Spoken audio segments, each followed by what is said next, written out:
Good evening. Chairman, Director, Your Excellencies, my Lords, ladies and gentlemen, and also fellow aldermen. On behalf of the Lord Mayor of London, I'm delighted to welcome so many international representatives of the United Nations, of government, business and academia to the City of London and its great Guildhall. A very fitting backdrop for tonight's panel discussion and reception to mark the 70th anniversary of the United Nations. Of course, the very first meeting of the UN was held in the Methodist Central Hall in Westminster.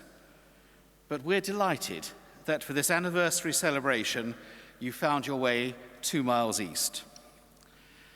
This magnificent medieval building is home to the world's oldest continuous civic democracy, overseeing the city's government and services for London and the nation for over 600 years. This is the Great Hall, hallowed by history, punctuated by dramas of conflict between city and crown, the trials of royalty, aristocrats, clerics, and countless ordinary men and women who sought justice before the law, struggling for democratic rights. Rights enshrined for all time in Magna Carta, the most important legal document in history, the foundation for global constitutions, commerce and communities, and the anchor for the rule of law.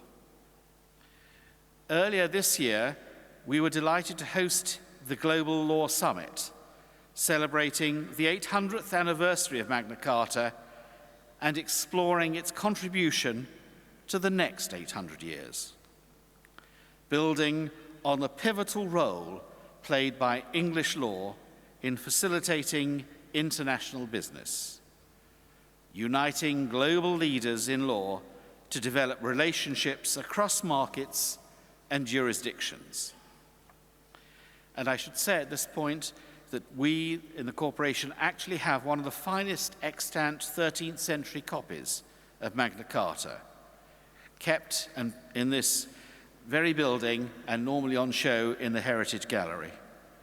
The document conceived and signed by the Lord Mayor of London together with 24 other merchant barons, in which the King of England was held to account and the city's rights and duties were established.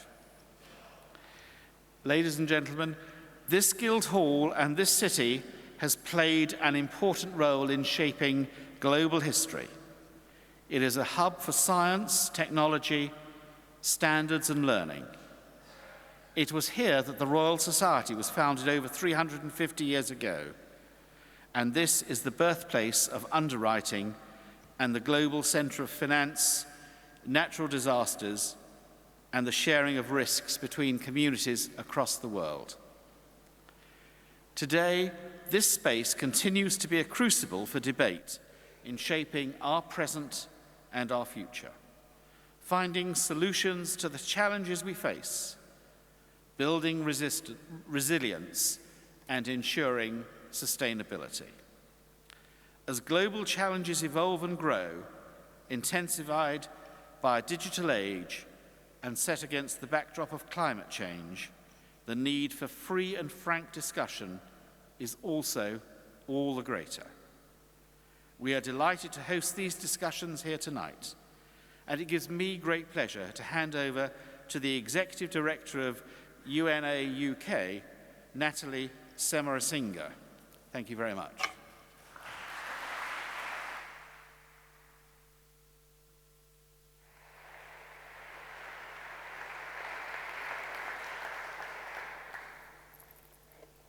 Your Excellencies, distinguished guests, my lords, ladies, and gentlemen, it is my great pleasure to welcome you to this UK event to celebrate the 70th anniversary of the United Nations.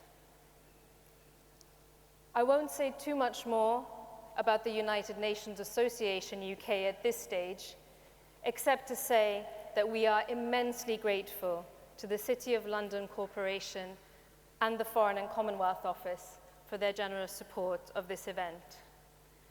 We want to have a really good debate today, both in the room and online, so please do tweet, but make sure your phones are on silent. The handle is @UNAUK, and the hashtag is UN70 Guildhall. We managed to get our last major event trending on Twitter, despite fierce competition from Glastonbury and Wimbledon at the time. So I hope that with your help and with our stellar lineup of speakers, we'll do so again today. The United Nations has its roots in one of the darkest episodes of our history, the Second World War.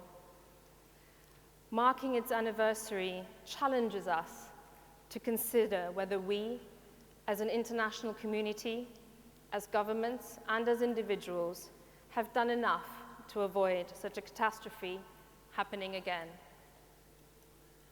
Today, there is suffering all around us as multiple crises drive instability across the globe.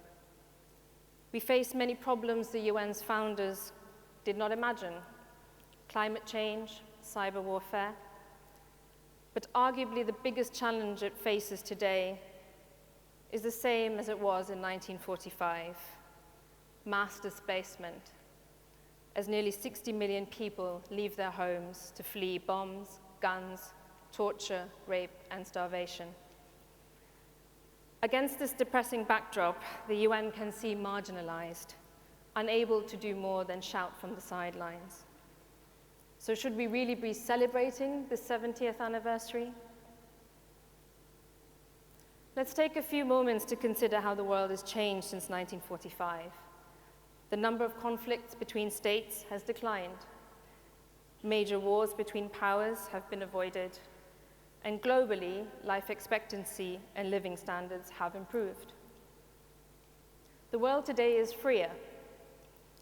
In 1945, almost a third of its people lived in countries that were not self-governing.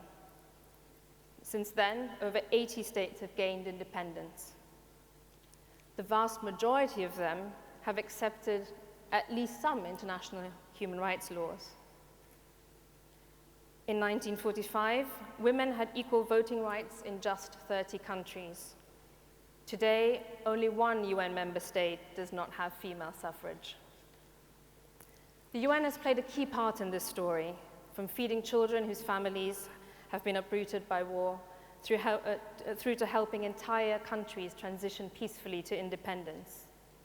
It provides life-saving assistance to millions of people every day. When disaster strikes, the UN is often the first to respond and the last to leave. It goes where others cannot or will not. Its peacekeepers protect civilians in places where few, if any, will venture. And it remains the preeminent forum for states to come together to resolve their differences and find global solutions. Last year, a 3-year-old girl called Nyakat Pal walked for 4 hours to lead her blind father to a UN rapid response center in South Sudan. To reach it, they walked through dangerous terrain, including a safety zone created by peacekeepers. After reaching the center, they got the food and medicine they needed and headed back to their village. For me, this story goes to the heart of what the UN stands for and what it tries, albeit imperfectly, to achieve. To dismiss the UN is to dismiss a lifeline for millions of people and a symbol of hope for us all. Of course, the UN could work better.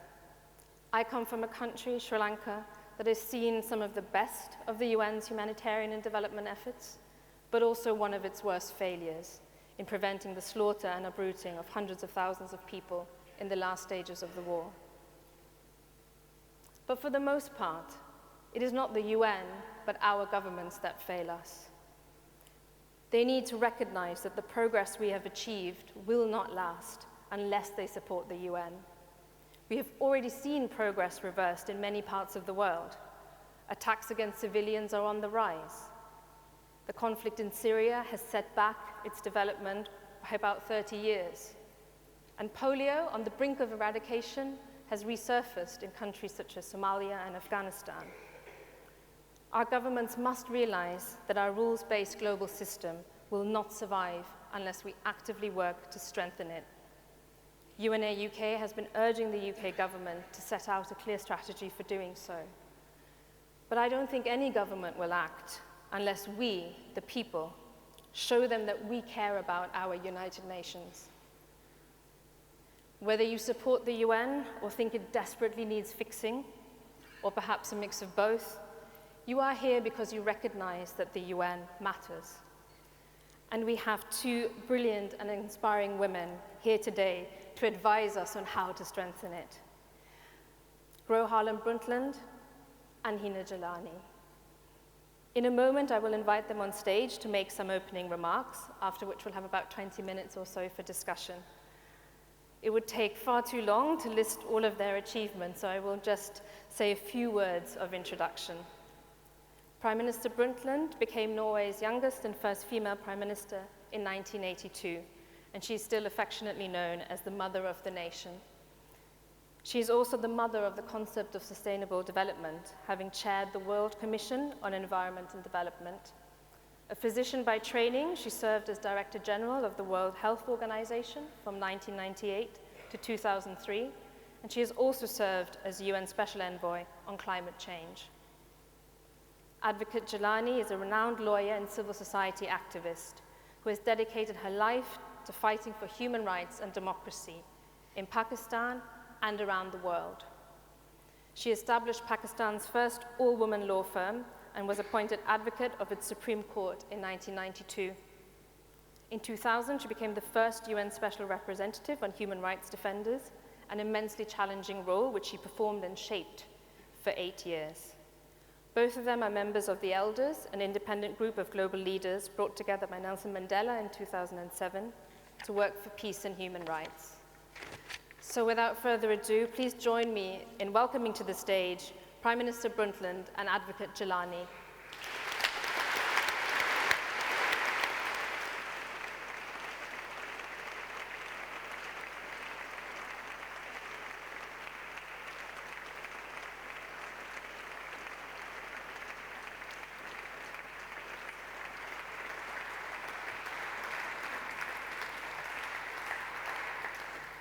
It is an enormous privilege for me to share a stage with two women I consider role models, and I'm very grateful to you both that you have agreed to tackle some of the hardest questions about the UN, including how it can better respond to mass atrocities and how we can make the Security Council more effective. We asked our audience to submit questions for you, and they did in droves. One of them really stuck in my mind, from John Munro, who said, if you'll excuse my language, "After 70 years, it is so disheartening to see the old Security Council still in power with their damned vetoes. They've crippled the UN. What can the Secretary General do about it? And will there be a better process to select the next UN chief?" I think his words reflect the frustrations that many of us have. So please, could I invite you, Prime Minister Brundtland, to the lectern to tell us how can we make things better?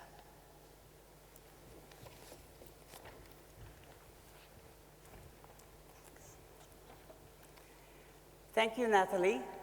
Excellencies, ladies and gentlemen, let me first congratulate UNA UK for the excellent work it has been doing over the past year on the One for 7 Billion campaign. We at the Elders have been working together to reform the process for selecting the next UN Secretary General.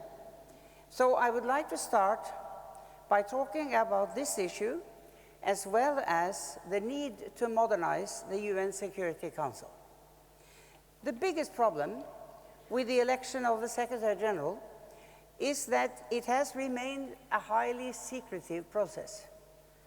The selection has been made behind closed doors in the Security Council with little indication of how the decisions are actually made.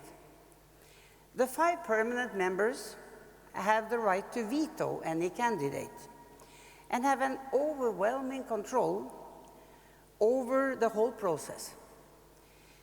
Fortunately, the UK, for one, has indicated that it favors a more open and transparent process this time around.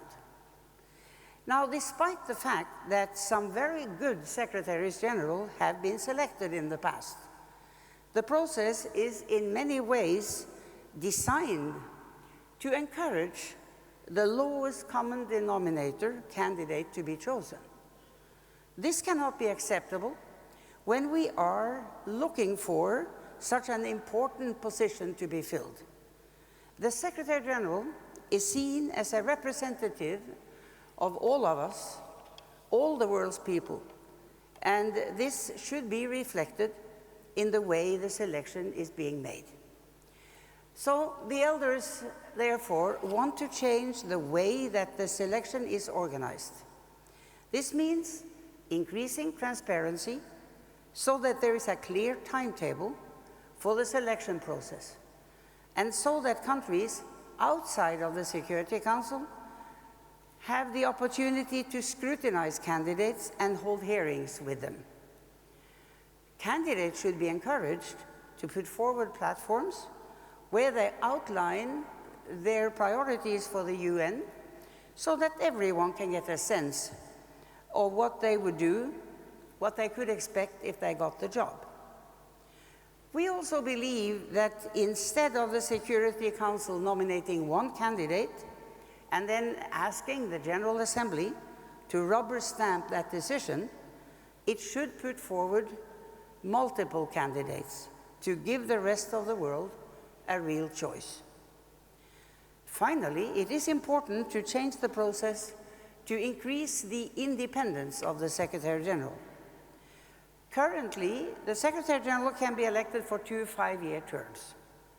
The downside of this practice is that Secretaries General can feel constrained during their first 5 years because they cannot afford to upset the permanent members when running for re-election. In the future, Secretaries General should instead serve a single, longer term of 7 years. This would give them time to implement their priorities within the UN and free them from any electoral concerns. So this is one way in which the UN needs to be modernized. But the elders also believe that the Security Council needs to take in more members if it is to retain relevant and remain relevant to the world over the coming decades. As you know, many attempts have been made and not succeeded before. The 5 permanent members, China, France, Russia, the UK, and the US, still represent the post-war settlement from 1945. 70 years on, they do not represent the realities of today's world. The Council cannot remain a credible force for preventing conflict if it is unable to include the world's most powerful and influential countries within Asia, Africa, and Latin America, who also must be better represented and encouraged to feel that they have a real role to play in preserving peace and security in their regions as well as in the world. Negotiations over expanding the Security Council to take in new permanent members have been going on for more than 20 years, and very limited progress has been made in that time. Any agreement has to be approved by a 2/3 vote in the UN General Assembly and then ratified by all 5 of the current permanent members. Neither of these requirements has proven easy to achieve, as you can imagine. Given this deadlock, however, the elders have chosen to put forward a compromise proposal, which would create a new category of what we call semi-permanent Security Council membership. This would allow new countries to be elected for a term of around 7 years. They could then be indefinitely re-elected as long as the General Assembly agreed to keep renewing their term on the Council. This formula would allow countries like India and Brazil to take a much bigger role in promoting international peace and security. At the same time, it would remind the new countries and others that their membership is a privilege, one that has to be continuously earned through maintaining the confidence of the rest of the world.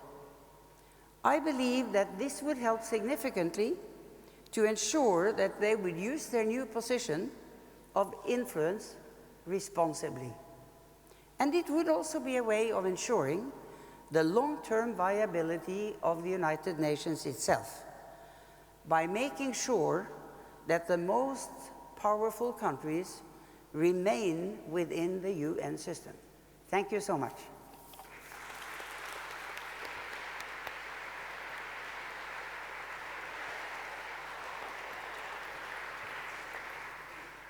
Thank you very much, Prime Minister Brundtland. I'm sort of buzzing with questions, but I will now invite Advocate Jilani to make her opening remarks.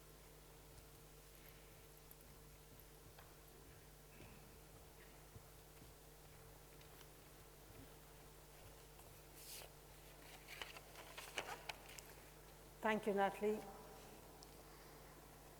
Let me first of all thank the UNA UK for organizing this important event to mark the 70th anniversary of the United Nations.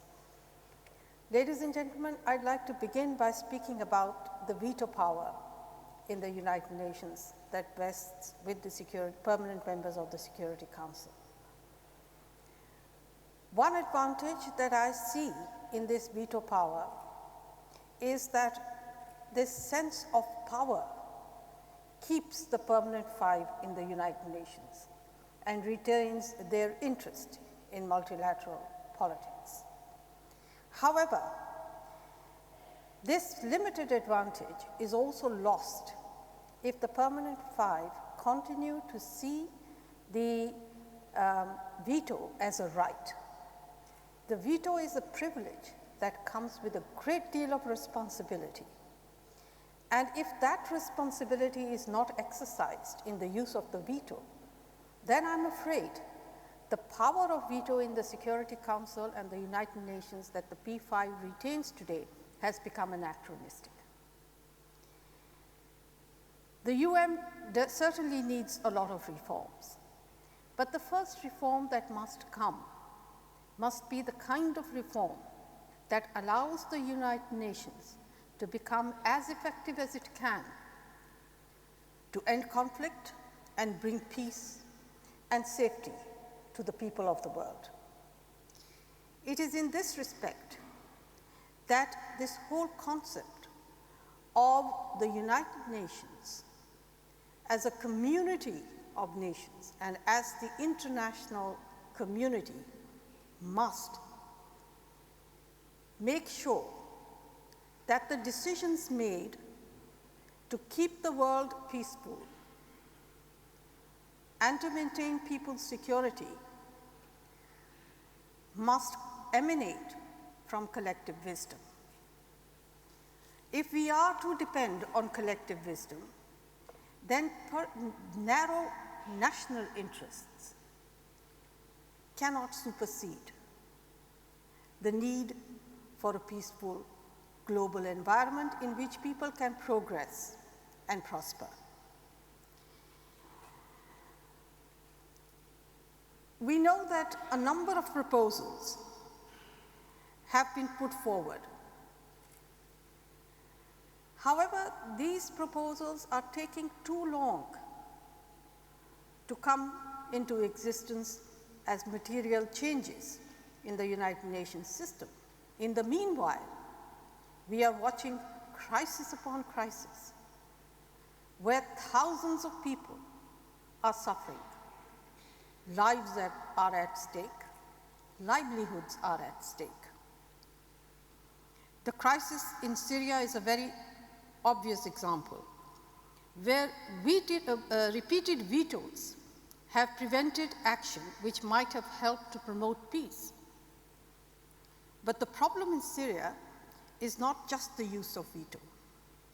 The problem is that some permanent members have not upheld their responsibilities towards Syria and have exacerbated the conflict through financing and arming opposing sides. Russia's recent entry into the fray only follows that of the US and Britain. I remind you, ladies and gentlemen, that this is not the first conflict that the world is experiencing. But why we should have done better now is that we have had those earlier on from which we could have learned better lessons. Unfortunately, it seems to be a human trait that you don't learn lessons from the past. What happened in the 80s in Afghanistan, what happened in Iraq and in Libya doesn't seem to have taught us how not to deal with international conflicts. And I think it's very important as learning how to deal with it, it is what you should not do, which backfires and creates more problems than it.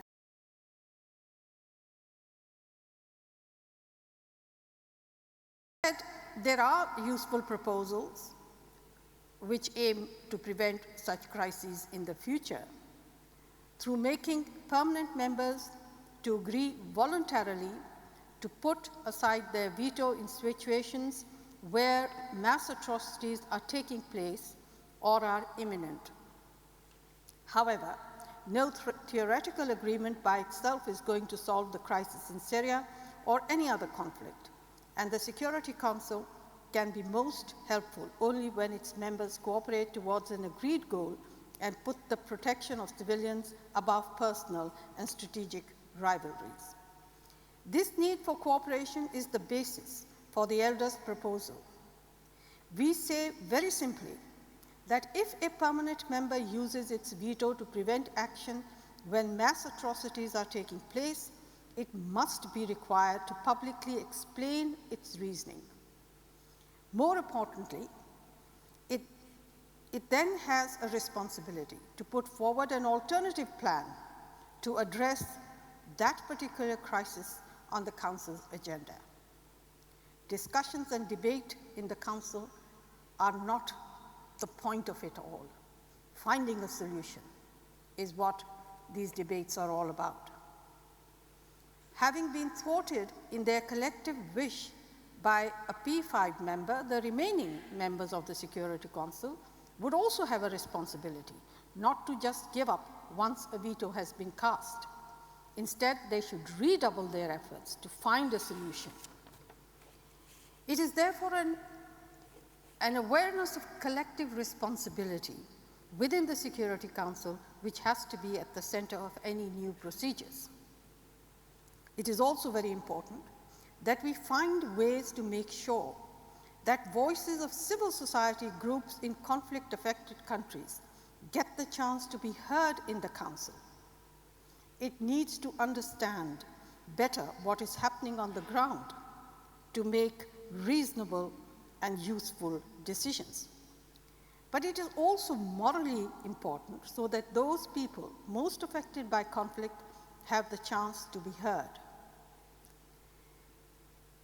And by asking for a participation of civil society in security-related decisions about their part of the world, I don't mean that the civil society should always go to the Security Council and hold sessions with them. The least that can be done by the Security Council is make better communications with the United Nations human rights system. And I will give you one example.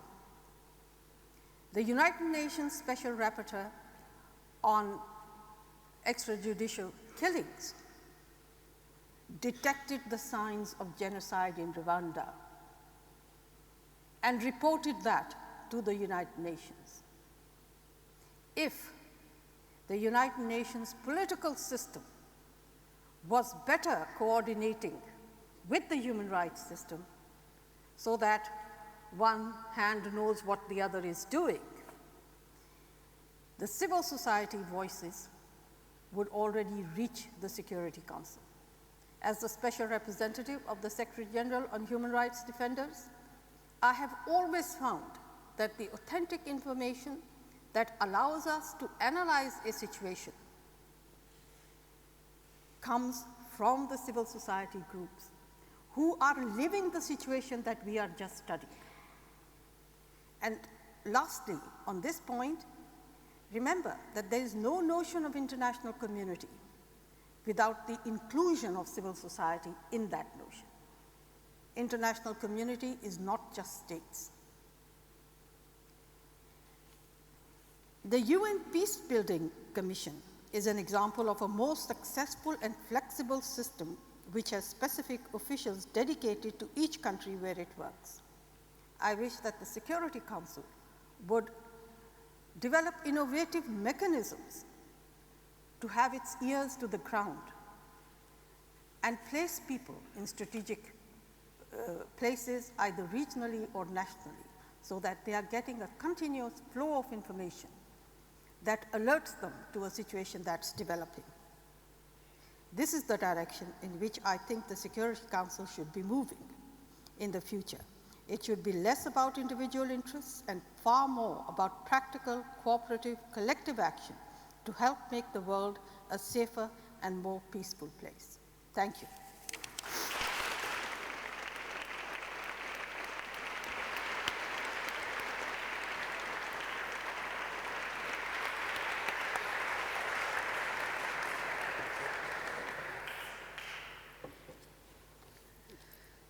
Thank you both very much for those very stimulating questions. I mean, presentations. We certainly have some challenges ahead and lots of questions to get through.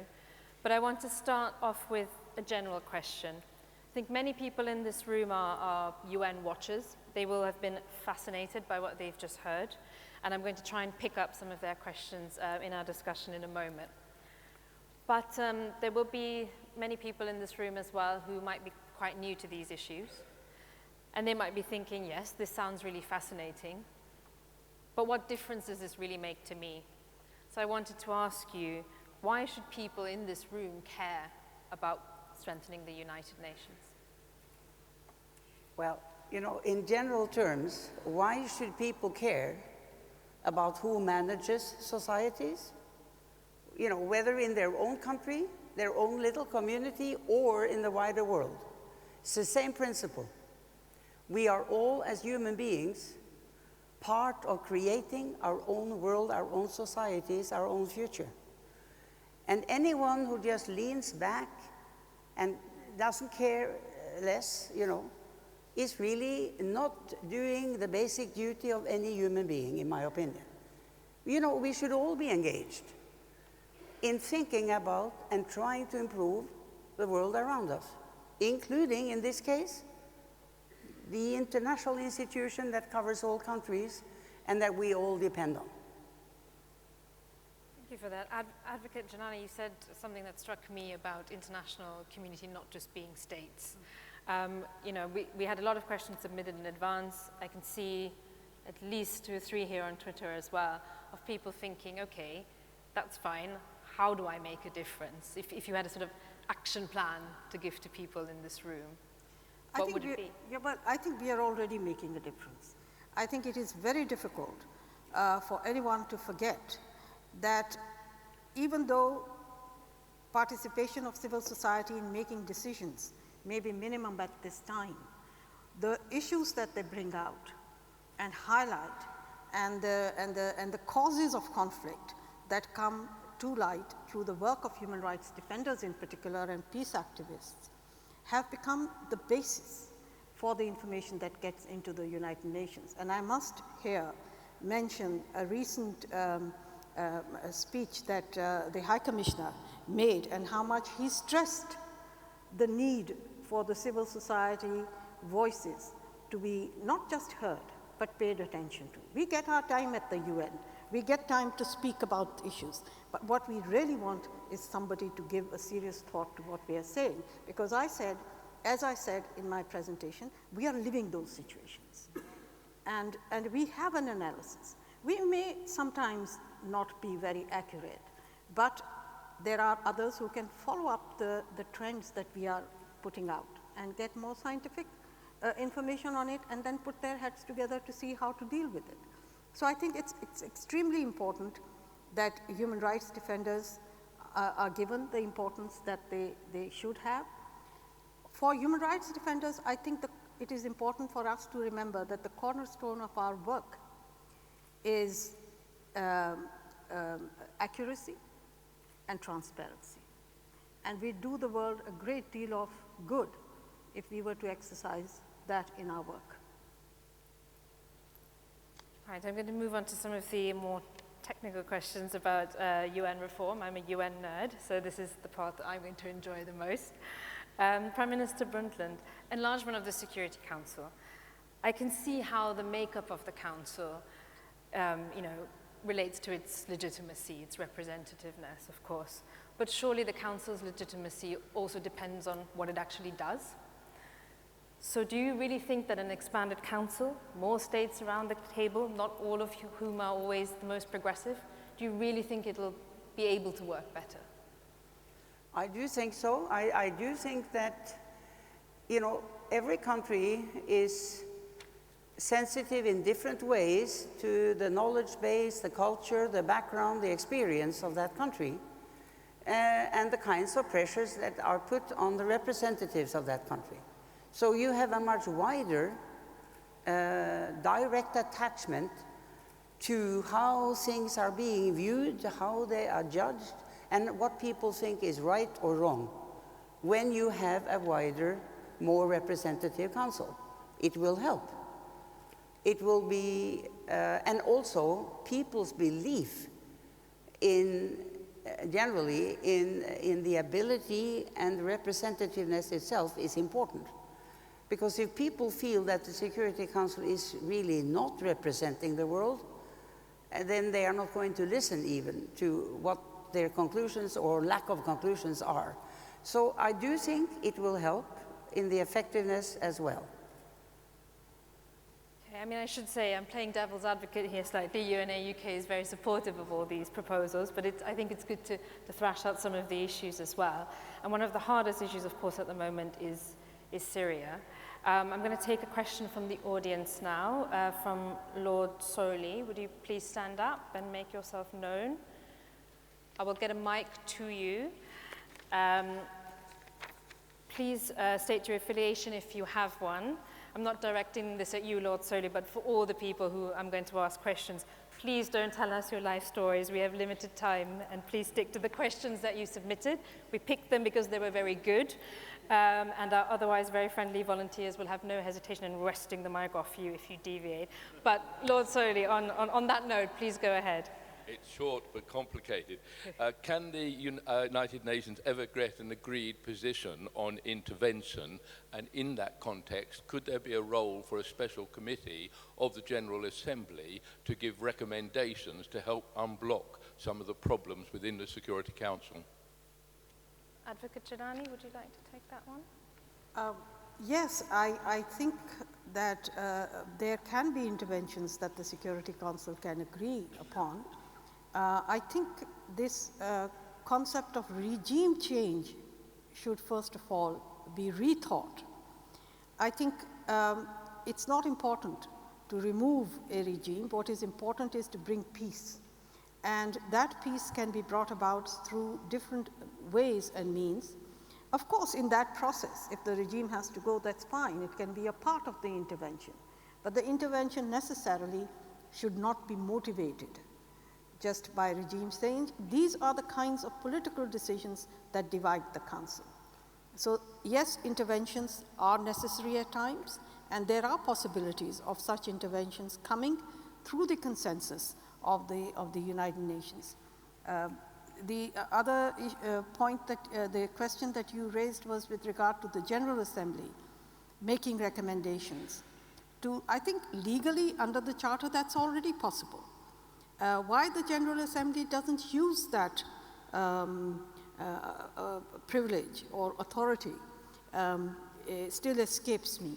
I do believe, and I'm one of those that think that there should be a better balance of authority between the Security Council and the General Assembly, and I also believe that there should be a better division of labor between the two.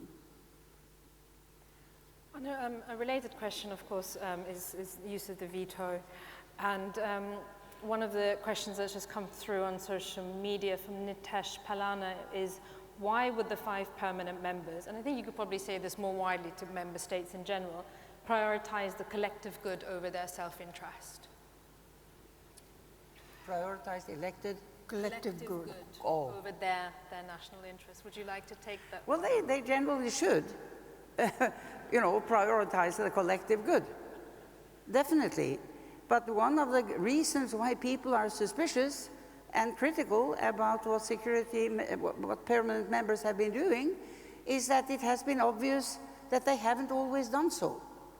Now, the more that becomes a more transparently discussed issue, and the wider the council becomes, the more you have a direct access by civil society, this will help.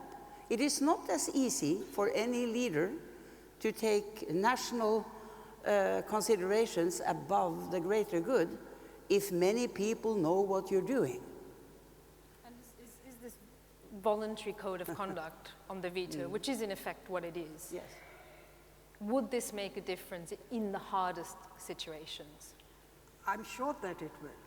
And I think that when you ask the question about putting national collective good before national interest, look, I think it's natural for governments to think about their natural interests.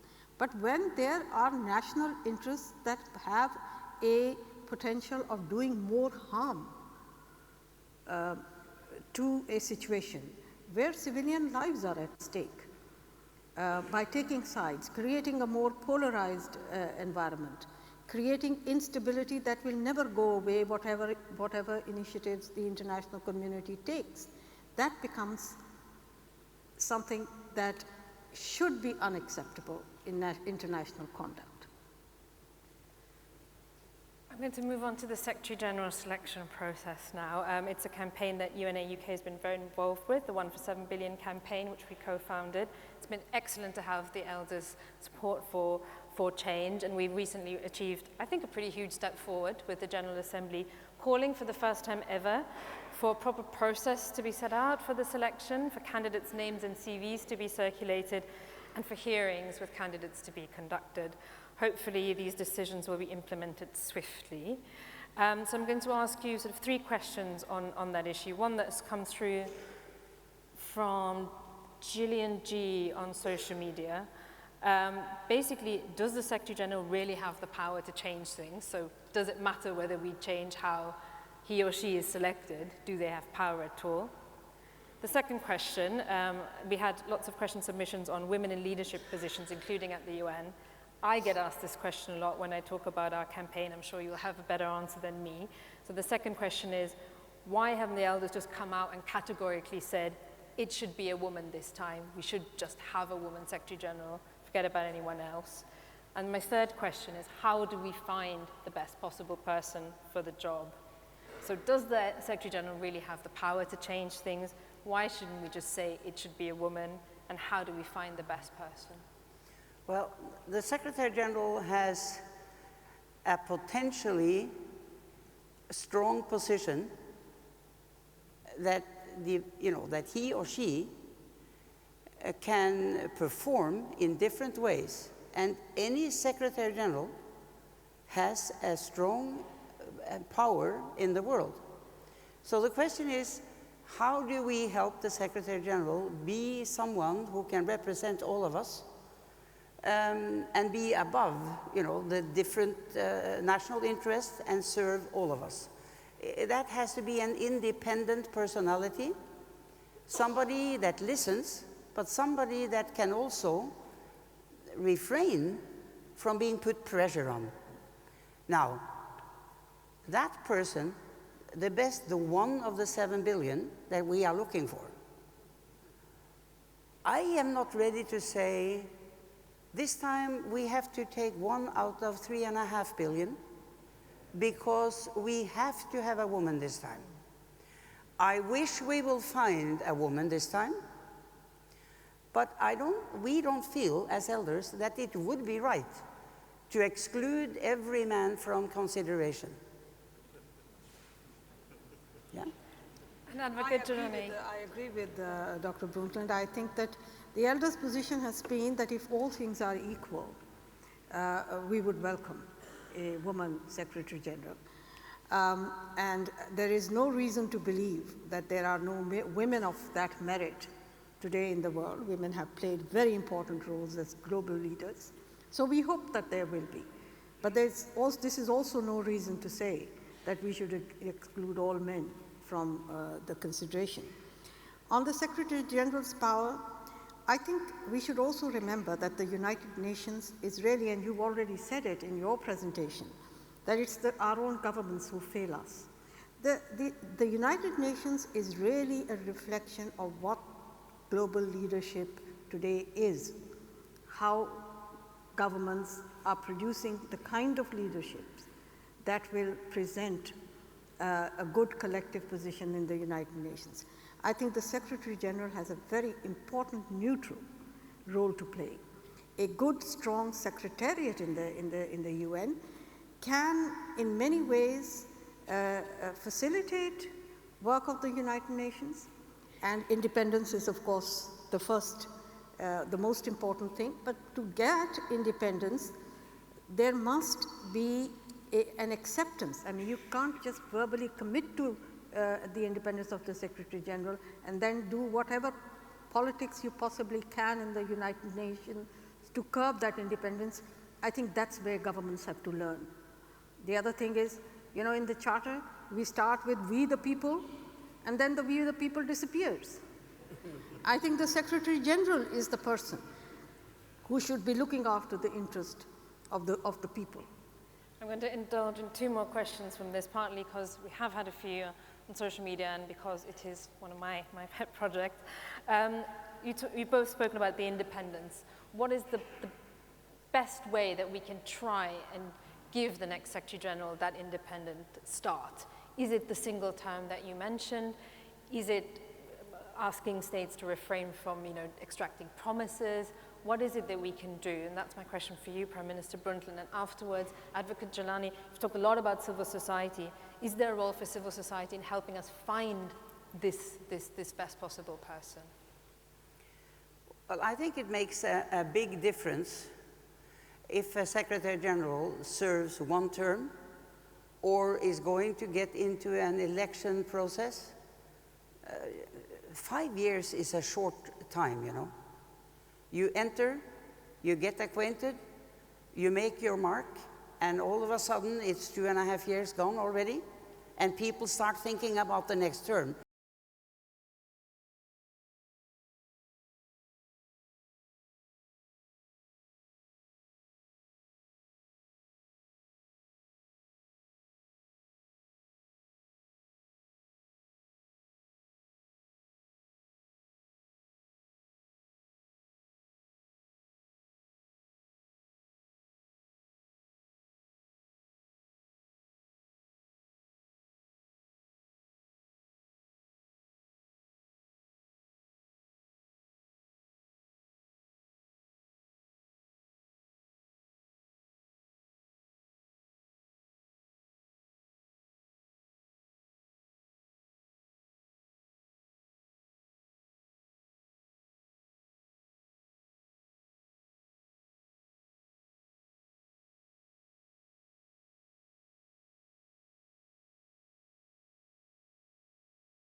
future?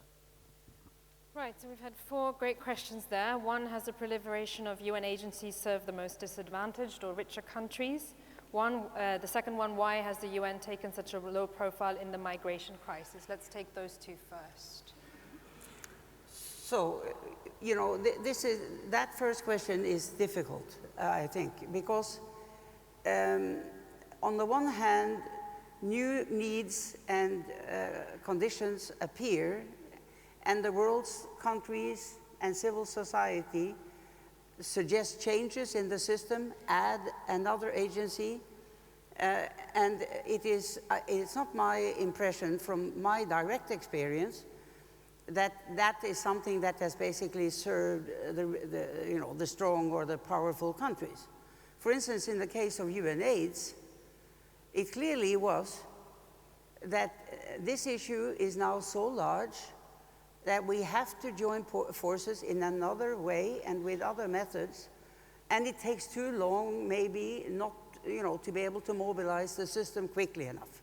So I think the reason behind UNAIDS was a positive one, to serve those who really were not getting the service they needed in their difficult situation.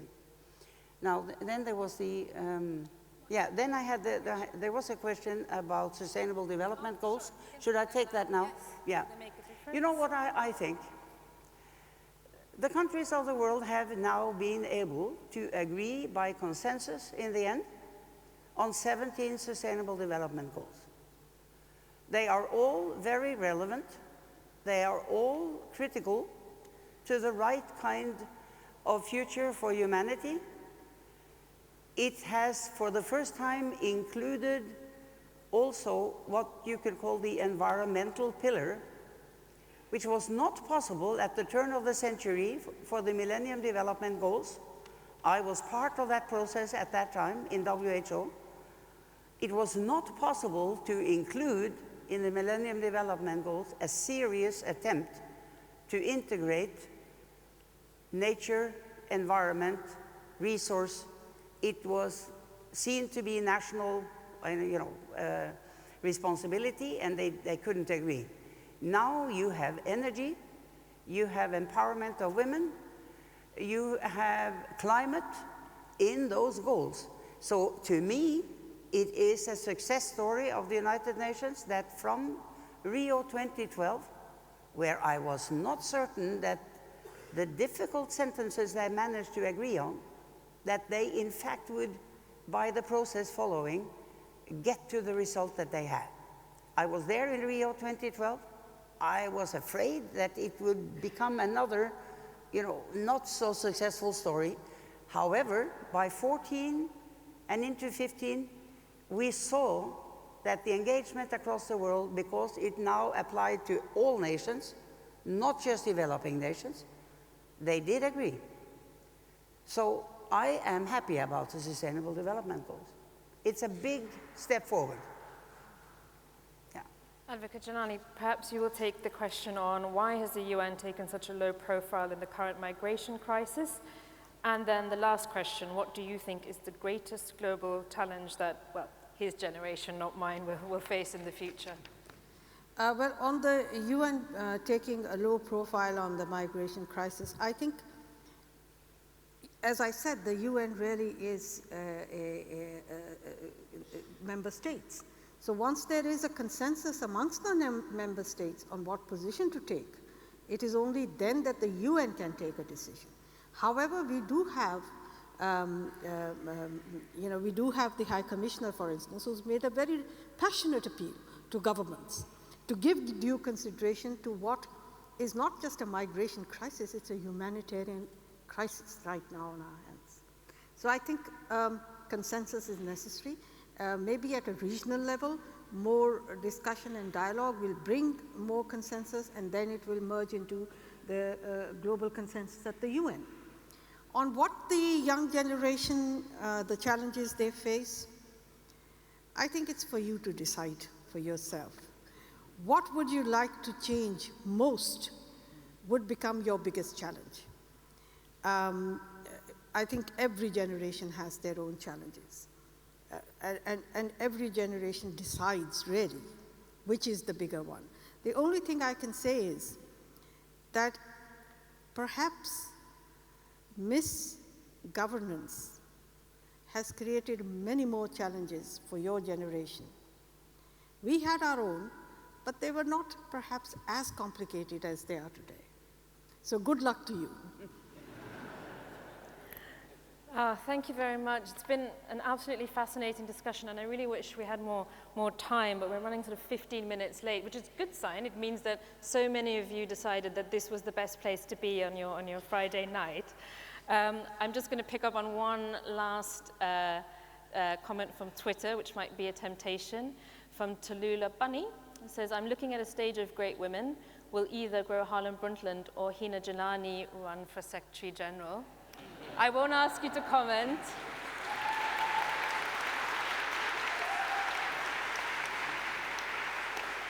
I'll just leave that with you and also say to Tallulah Bunny, I'm very disappointed that I wasn't on that list, but you know. But please join me in warmly thanking Prime Minister Brundtland and Advocate Jilani for their wonderful presentations and discussion.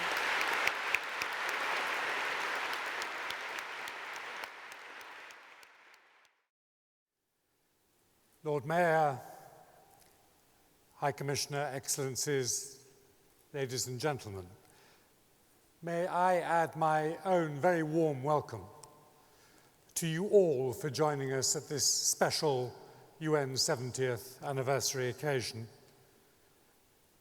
in which we are delighted to have the Association of the City of London Corporation and delighted to have the elders with us to share this great occasion. We at UNA UK are unashamedly standing up this evening for the UN as a vital pillar of the global structure and for the UK contribution to it to be raised to maximum strength. That card that shows you our agenda this evening says, Strong UN, Better World. We have to realize the reasons why a strong UN makes a better world, and of course a better world makes a better UK. A strong UK presence and performance at the UN makes a better UN. This is a two-way process, and UNA UK is the only British NGO constantly repairing that bridge. If you don't absorb Natalie's message just now to you about this evening, about what we are trying to do, you're not looking after your world or your children's world. Now, the UN gets some things wrong, though more, I think, in the intergovernmental area than in the sectors of UN service divisions. But one of the vital things the UN does is to set the standards for international norms and laws, for international legitimacy. Nowhere is that more important than in the international human rights system. But the past decade has seen a worrying drift away from commitments to international norms and principles and towards short-term nationalistic priorities. The UK has in some areas contributed to that drift. The UK, which was always present at the drafting table in setting up these norms. Now, these are serious and wide-ranging issues, and there's no better person to address them in our keynote speech this evening than Zeid Al Hussein, High Commissioner for Human Rights, who has spoken out powerfully in his year of office so far about all these matters. Prince Zeid, Mr. Al-Hussein. Zeid, if we were in a true UN meeting this evening, it would be Mr. Al-Hussein introduced by Mr. Greenstock, but you have further to fall than I have in that respect. He has served as the UN High Commissioner for Human Rights since September 2014. He was previously Jordan's permanent representative to the UN in New York, ambassador to the United States and Mexico from 2007 to 2010, and deputy permanent representative for Jordan before that. He played, I remember so well, a particularly central role in the establishment of the International Criminal Court, notably as the first president of its governing body. Excellencies, ladies and gentlemen, may I invite the UN High Commissioner for Human Rights to address our meeting.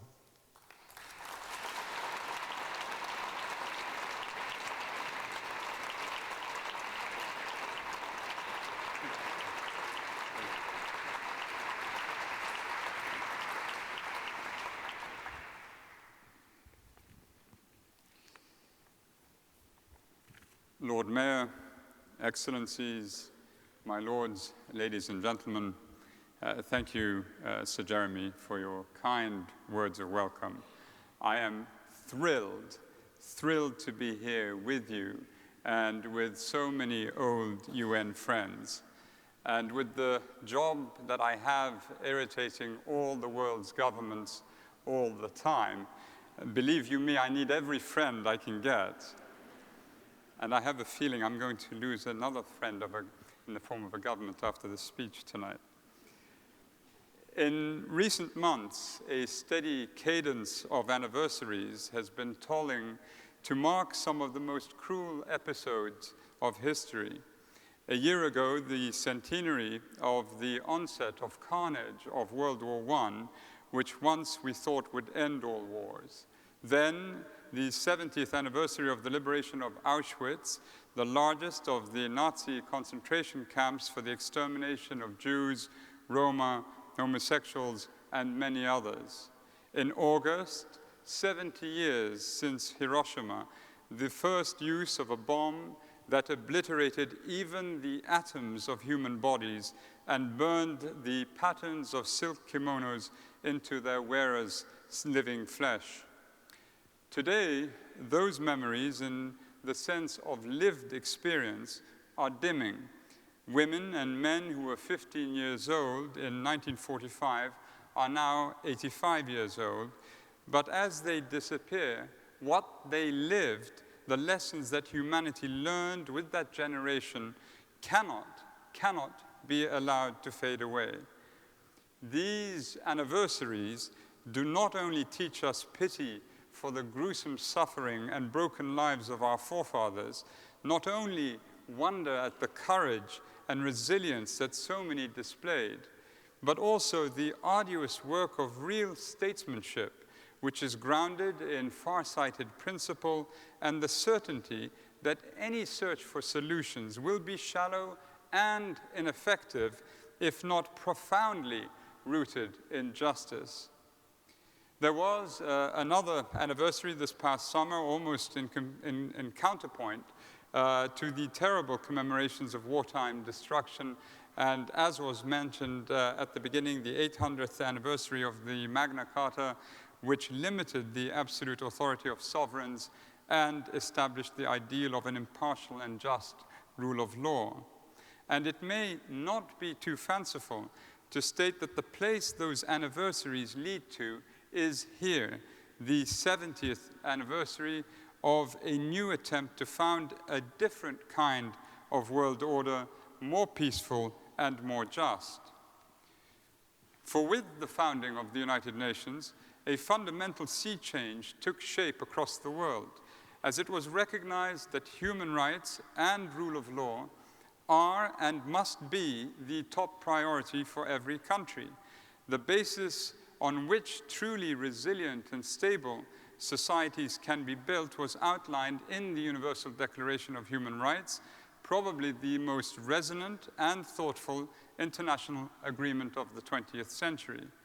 Freedom from any form of discrimination, whether based on sex, race, belief, sexual orientation, or any other factor. Freedom of expression and the right to privacy. Freedom of thought, conscience, and religion. Freedom from torture, freedom from unlawful, arbitrary arrest or detention. The right to life, liberty, security of person, the right to education, to health, to food, shelter, clothing, and social security. The care when we are fragile that every human being deserves, and the right to a fair trial. These are the values that build stability, development, and peace.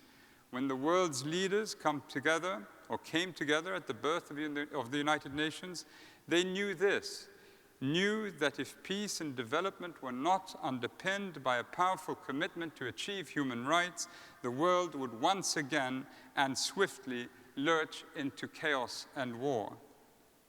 But they were reluctant internationalists, compelled both by reality as well as by idealism, to devise ways in which they could regulate their affairs together.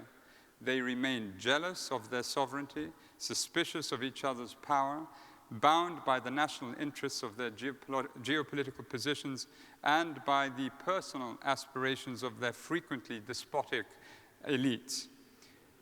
So, with one hand, they sketched out an international rule of law and a network of global governance to address collectively issues where they knew that individually they would fail. But on the other hand, those same states pulled back from the wholehearted commitment to the cloudless horizon of collective action. The UN came together in ad hoc, complex, imperfect ways, groping towards important solutions through a spiky underbrush of defensive stakeholders. Has the UN failed? Many times. In Bosnia and Herzegovina, in Rwanda, and as we speak today, the massive failure in Syria.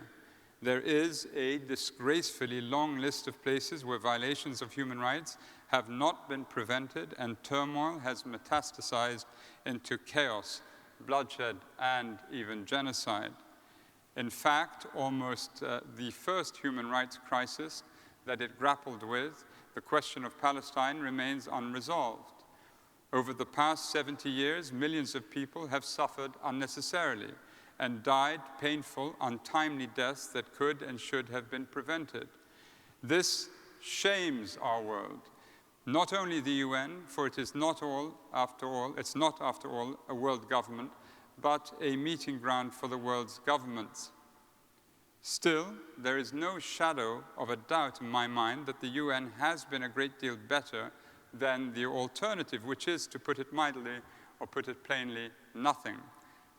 Sir Winston Churchill, who was profoundly engaged in fashioning the UN Charter, said, and I quote, "Supreme task and duty is to guard the homes of the common people from the horrors and miseries of another war."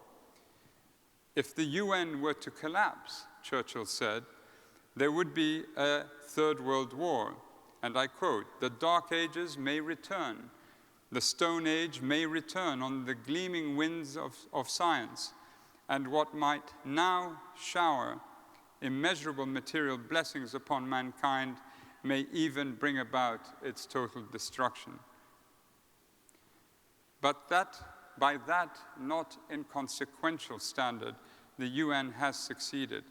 It has warded off the specter of global nuclear warfare. There is far more. Multiple conflicts have been resolved or prevented in the past 70 years thanks to UN mediation, adjudication, or intervention. National independence has been assisted and promoted. There has been unparalleled, though incomplete, progress on recognition of the rights of groups of people who for centuries had been marginalized, including women, people of African descent, and LGBTI people. Unprecedented advances in health, in wealth, in education, and in the ability to make decisive personal choices have immensely improved the lives of enormous numbers of people, particularly the most vulnerable. There has been investment in the development of the global South on a scale and of a complexity that would previously have been inconceivable, and with far greater emphasis on practical work to ensure equality, health and opportunities for women, and a better habitat and environment for all. Our new agenda for sustainable development renews and strengthens the universal commitment to work together to wipe out poverty and leave no man or no person behind. The human rights landscape has changed vastly in the last 70 years. Most vitally, states freely and universally accepted the principle that although they are entitled to organize themselves as they wish, they may not do so at the expense of fundamental human rights. They went on to fashion and voluntarily submit themselves to binding rules, which established the necessary protection of individuals and groups, rules that they knew to be invaluable to peaceful collective coexistence. Treaties were adopted, detailing universal norms with implementation systems, including regular, independent review or monitoring of every signatory state. Some even provided for the right to individual complaints by ordinary people, who now, for the first time, had formal access to remedy beyond their own borders. International criminal law developed by fits and starts, with tribunals convened to hold perpetrators accountable for mass atrocities and international crimes. And each addition to the great body of international law bound our global community closer together. International commissions of inquiry, often supported by my office, and multiple other forms of expert review now seem almost routine, where 70 years ago such things were unimaginable.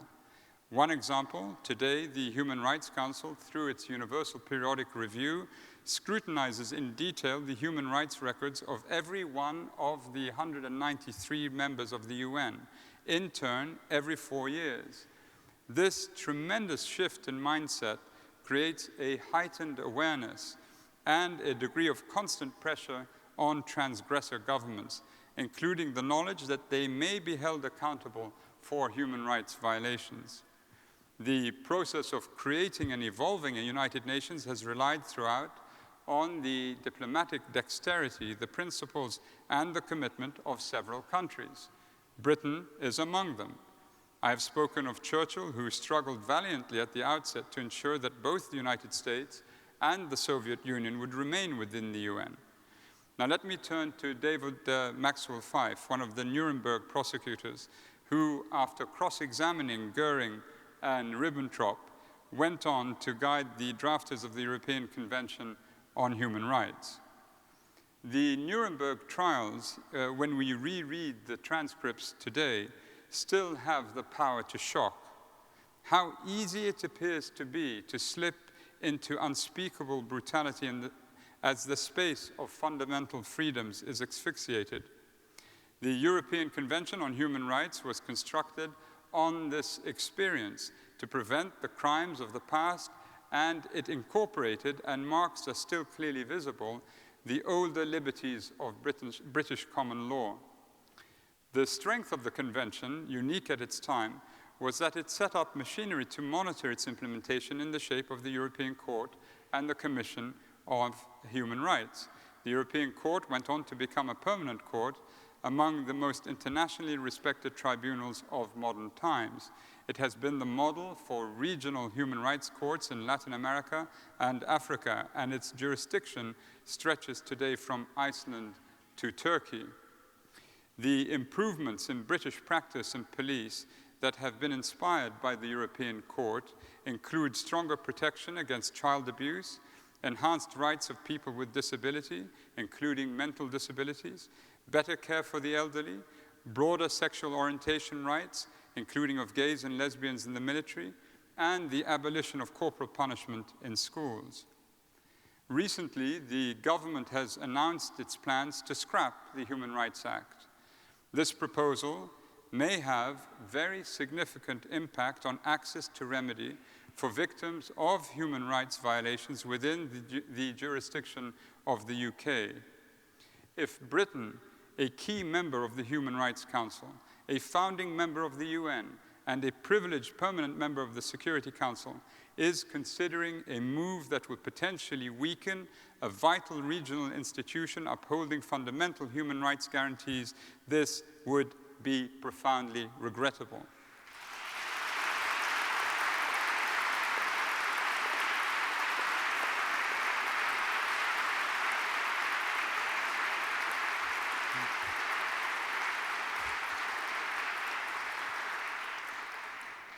Damaging for victims and human rights protection, and contrary to this country's commendable history of global and regional engagement.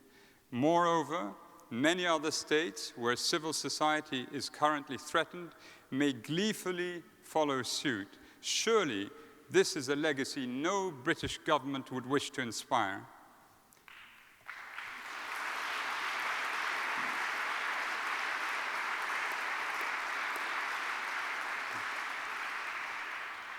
The planet's population has more than tripled since the UN Charter was written, and its drafters would certainly be shocked if they could see the convulsive chaos of so much of the world today.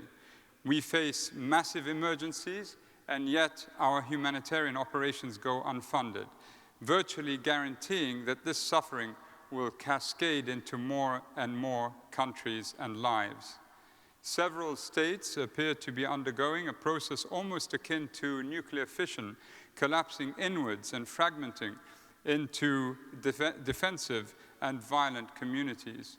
A landscape that presents extreme difficulties for an organization accustomed to assisting victims of external aggression, not internal collapse.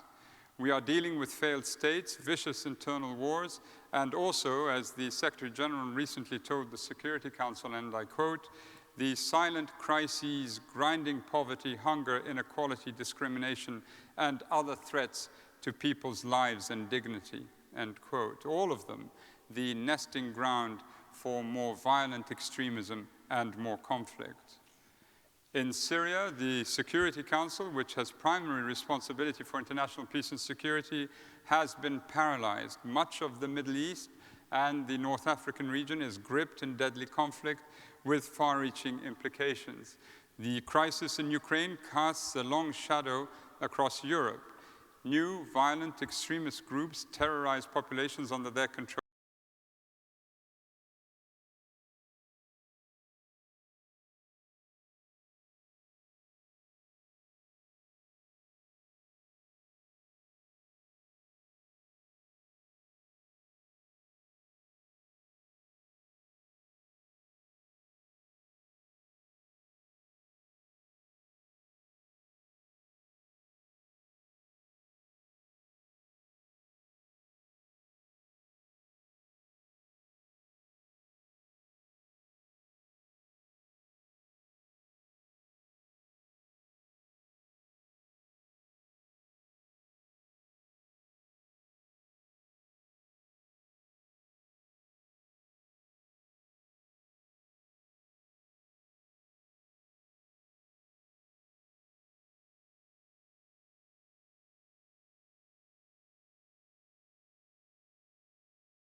an interview, but it's not just me. We've taken questions from a huge number of people, filtered them, I'm afraid, but I hope fairly and representatively.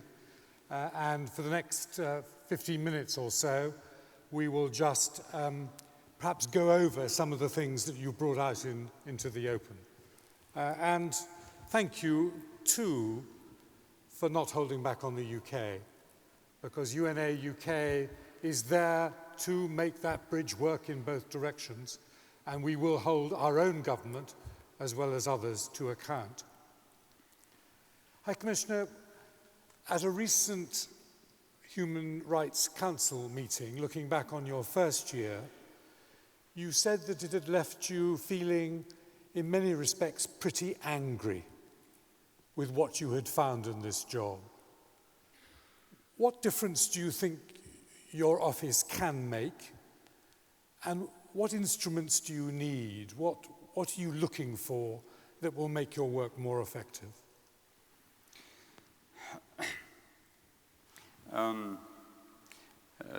3 days ago, I was in Mexico, where my team and I held extensive discussions with the senior Mexican officials about the state of human rights in the country.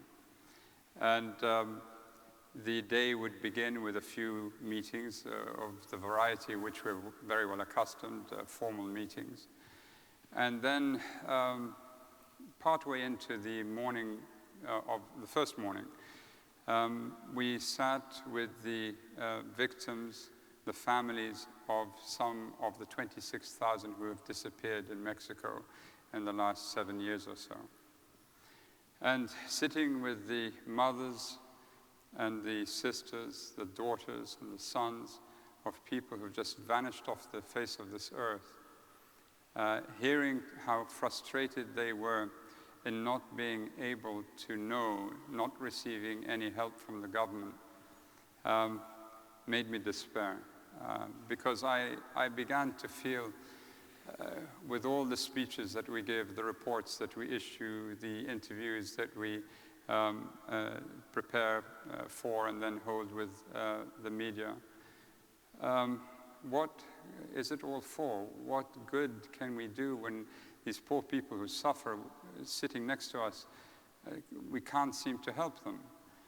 And the very real question that I think always creeps into the minds of human rights defenders, because they're so overwhelmed by what they see, and not just human rights defenders, but humanitarian workers, is whether we're all frauds, whether we believe we can achieve something. But damn it, when you sit with people who suffer so much and you feel powerless to change that, it does leave you feeling empty. And yet, were we not to speak and not to say something, their condition would not improve. And so it leaves us, of course, with an absolute determination to do just that. And I have to say to you, Jeremy, I mean, you know, when you see these human rights defenders around the world who are prepared to forfeit everything we hold dear, everything, for the sake of standing up for principle, it is phenomenal. It is phenomenal. And you would have to ask yourself, if you were placed in their situation, would you forfeit, you know, perhaps up to 20 years or even your life for the sake of principle and not see your children grow up, not see your grandchildren grow up? It's a wonder that any people do it at all, and there's so many who do. And this gives us the sort of the energy to do what it is that we have to do. And I think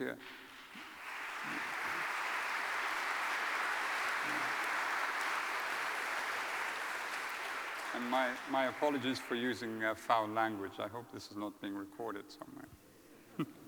Let's look at these issues of compliance and enforcement. The UN has done something that's never been done before in global history, which is to set a comprehensive family of norms, principles, laws. But compliance is a problem, and some questions from the floor. Paul Unane asked about Israel's accountability for actions in Gaza.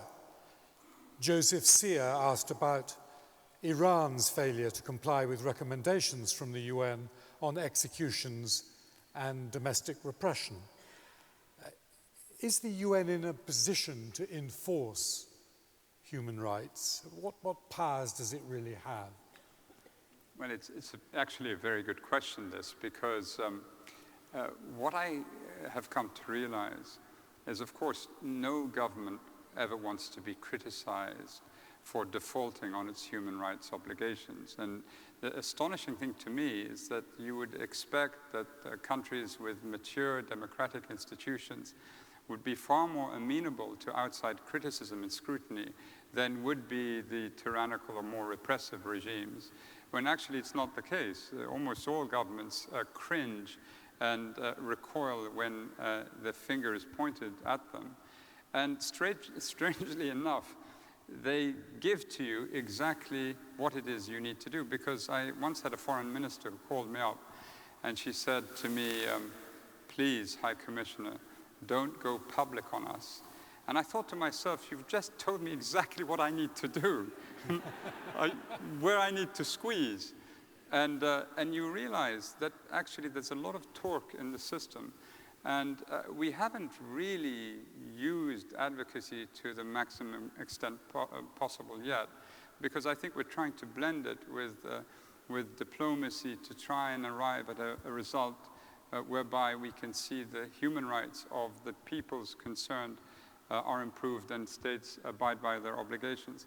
But I should say this, that every year, 3 times a year, we list the countries where we see the space for dissent, the space for civic society to operate freely shrinking. And this year, this last September, for the first time, I couldn't name all the countries because there were so many. It was too many to name, which gives you some sort of idea of how difficult the current climate is where human rights are concerned. Yes. And the elders speaking earlier made that point about the involvement of civil society in raising the public voice and representing the public voice as a help to the enforcement through moral authority, through legitimacy. That is very necessary. Another difficult question, is it ever right or necessary to qualify human rights? Some people talk about the sequencing of human rights, security, justice in post-conflict societies. It was Anusha Vamadeva in the audience who asked, what is the best way to further reconciliation after a conflict while ensuring those responsible for violations of human rights are brought to justice? At the moment, Colombia is wrestling with this very idea of how do they now transition from a very bloody conflict into a new era where there is accountability, but recognizing at the same time that politically, the manner in which they approach accountability could create shockwaves if they don't do this carefully. And they're coming out with quite interesting and creative ideas how to manage this. And it would be the first sort of test case of whether this is possible, because it could have further application in other situations. And at the moment, we're working quite closely with governments like the Sri Lankan government to see how to now make a transition such that there would be no recurrence of the turmoil and bloodshed and repression that marks countries and has marked them really almost from the beginning of their existence. And so we are working our way through this, and it's a very interesting period to be. There's no one algorithm that works for all countries, but we're seeing new possibilities where we may take the sequencing of the peace component and justice. But clearly there can be no amnesties for the crimes that we qualify as international crimes or crimes of concern to the international community as a whole. Let's have a look at Sri Lanka for a moment. We've had a number of questions, including from Yolanda Foster and Richard Gowing and others, on whether the Human Rights Council has done enough to ensure accountability for war crimes in Sri Lanka, and how OHCHR will support a credible justice effort there. Yeah.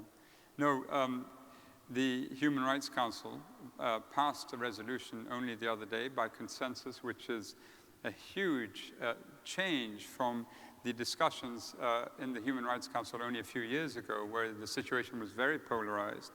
And essentially, the recommendations that we placed into our report detailing the gross human rights violations that took place in Sri Lanka between 2002 to 2011, which in many cases we believe now very much move the needle closer towards crimes against humanity and war crimes, where these recommendations were adopted almost in total by the Human Rights Council. And now it's incumbent on us to work with the Sri Lankan government to ensure that the expectations of victims from all sides will, in terms of accountability, will be met. And I'm quite confident that this is doable. What I said when we released the report a few weeks ago, that what is required in the case of Sri Lanka is not just a few new policies and a few new moves by moving personnel around. They really need to overhaul the entire political culture, the way they go about doing business, and open a new chapter for the country, and I believe it's entirely possible. It's a country with massive talent. I don't know how many of you have been to Sri Lanka or know Sri Lankans. They have immense legal expertise, and it's a country that can, I think, and I believe, make that transition to a permanent peace, if you will. Let's cross from there to the Human Rights Upfront initiative. Is that making a difference in practice as to how the UN works? And Gerrit Kurtz asked this question: how do your plans to reform your office, which includes strengthening field deployment, tie in with the Human Rights Upfront initiative?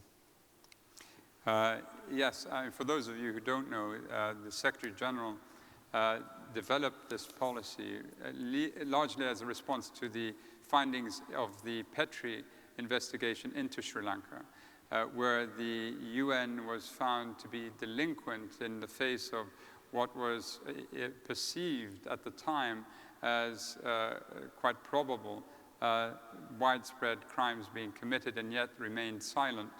And so the idea was to sensitize all parts of the UN system such that when violations start to accumulate, the whole system is very alive and attuned to what is happening. In part, what we haven't been able to figure out, Jeremy, and this is the tough part, is that often, as you know full well, the Security Council is not for want of more information. The information is often there, but it's whether we can present it in such a way which makes action almost inevitable. When we look back at the Rwanda experience, the UN Special Rapporteur on extrajudicial killings in September of 1993 already alerted the international community that there were organized killings afoot. And had that note come at the same time that Delair's notes to the Security Council arrived in early, it was February 1994, then possibly a different outcome could have been realized. Although Delair has subsequently written that he felt that even if he had a wheelbarrow full of bodies tipped, and the bodies just sort of spilled out onto the floor of the Security Council, he didn't feel that there would have been any different action. I think we never tested the proposition of bringing all the information together at one point and create almost a sense that one has to do something. In the case of Syria, there was already political gridlock by the time that happened, from which it was very difficult to separate the antagonists within the Security Council. A couple more, and then we must move on, I think. But what about the major powers? You quite rightly, and in very clear terms, spoken about the obligations of the P5 and others, not least the UK. And they should be able to help you in your work more than any other member states. We get questions such as the one from Isabel Unane, who asks about the seeming contradiction between the UK's willingness to contribute to the setting down of norms and yet reluctance fully to implement them. What do you need from the major powers? It's an excellent question. All too often they say the right things, but a decisive decision, which is so often what is lacking, is what we are so desperate for. And sometimes the positions are so stark, and I'm sure you could spend hours telling the distinguished audience of your experiences in the Security Council 10 years ago. But it becomes very difficult to even imagine that sometimes the positions could be reconciled. In my previous job, if I can reveal secrets, I suppose, there was one consultation where the two distinguished permanent representatives of the United States and the Russian Federation, this is on Syria, were arguing sharply over text that we were looking at. And a few of us, representing smaller countries, were offering language to try and bridge the two positions.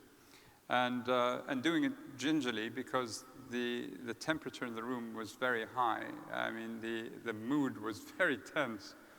And we had a short break, and the distinguished representative, the permanent representative of the United States came up to me and said, really, I wish you'd stop doing this, presenting, bridging language.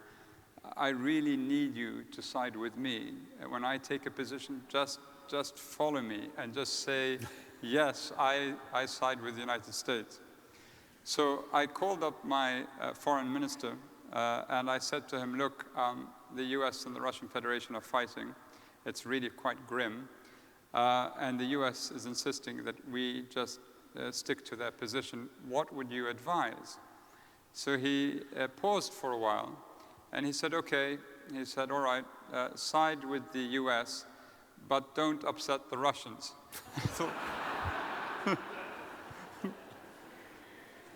Which illustrates how difficult it can be sometimes. Well, we're going to have to move on. Some wonderful questions from you in the audience. Sam Harwood asked about refugees. Fiona Curtin asked about the new SDGs. Tim Jarman wanted to know about advancing LGBT rights. Haley Partridge asked about the growing repression of civil society around the world. We could take this evening on into the night and keep you all here, but I think we must move on. But as a last word, High Commissioner, what brightens your day? What gives you the feeling of optimism into the future that you're getting somewhere? There was one Saturday, we had a particularly brutal week. I mean, it was a very tough week, and the news was terrible, and we felt very frustrated. And I got home. My family lives in the US, in New York. My wife is originally English, and my in-laws live here. So I called up my wife, and I said to her, look, we've had a tough week. I feel particularly low. And I miss my family. I'm living on my own in Geneva, and I miss you and the children. And so my wife thought for a little while and said, well, if you're that lonely, I can call up my mother, and she can and she can come and spend a few days with you. And by the way, she may want to bring her sister with her as well. I said, I suddenly feel much, much better. Thank you.